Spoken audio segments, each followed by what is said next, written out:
To an gi commission no ma ntiere public officers ma wachulo mshahara and all that. Ipenjo ni to teach gi onego beniti mam.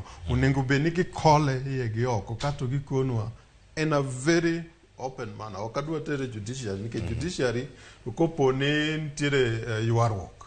Ugomvi.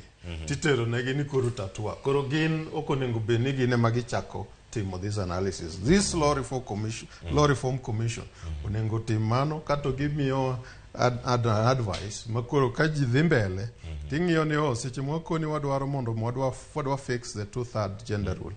Mama ting'eni gima osebiro ka chendo nyaka nwachak yiero ei katiba ni 2013.